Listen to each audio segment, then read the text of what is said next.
আসলে আপনি sky view একটা এয়ারলাইন্স আছে আপনার ৮ নম্বর গেটে, ওইখানে যখন আগুনটা ধরে তখন অনেকক্ষণ স্টেবল ছিল আগুনটা, প্রায় 1 থেকে 1.5 ঘন্টা ওইটুকুর মধ্যেই। কিন্তু পরবর্তীতে আগুনটা 1.5 ঘন্টা ফায়ার ব্রিগেড কিন্তু চলে আসে। ফায়ার ব্রিগেড চলে আসে যখন আমরা বললাম আমাদেরকে কুরিয়ার সার্ভিসে ঢুকতে দেন, আমাদের মালগুলো আমরা সেভ করি। তারা আমাদেরকে ঢুকতে দিল না, বললো যে না আমরা যেতে পারবো না, কারণ আমাদের সিভিল এভিয়েশন পারমিশন লাগবে পানি মারতে। তখন আমরা কিছু পাই না, আমাদের বের করে দিছে। 1.5 ঘন্টা পরে আগুনটা আস্তে আস্তে চলে আসে আপনার কুরিয়ার সার্ভিসে। কুরিয়ার সার্ভিস সমস্ত ধরার পর চলে আসে আপনার ডিজিআর, যেটা আপনার ডেঞ্জারাস গুডস, যেটা আপনার কেমিক্যালে যখন আগুন লেগে যায় তখন এটা কারো ক্ষমতা থাকে না নেবানোর। এটা না আমার যখন জ্বলে যায় তখন ড্রাম ফুটতে থাকে বা বোম বাস্টের মতো। ওইখান থেকে চলে গেল আমার 1 নম্বর গোডাউনে।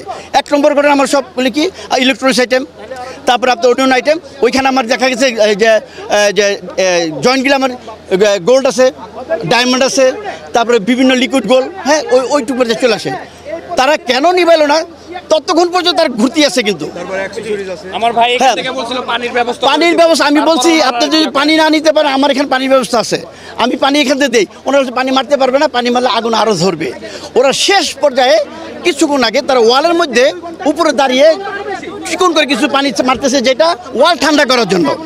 ওয়ালটাকে ভিতরে মারা নাই, তারা ভিতরে কোনো অ্যাক্টিভিটিস করে নাই, কাউকে যেতে দেয় নাই, কোনো কিছু করতে দেয় নাই, সব ব্লক করে দেওয়াতে সমস্ত C&F, তারপর যারা কুরিয়ার সার্ভিসের যারা লোডার, তারা সবাই বাইরে ছিল।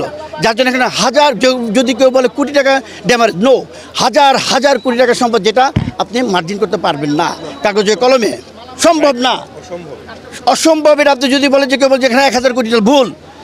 এখানে দেখা যায় আপনার হাজার, প্রচুর।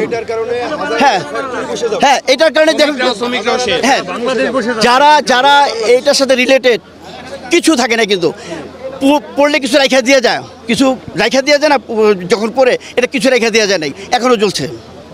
কিন্তু ফায়ার ব্রিগেড ভূমিকাটা আমার কাছে অন্যরকম মনে হলো।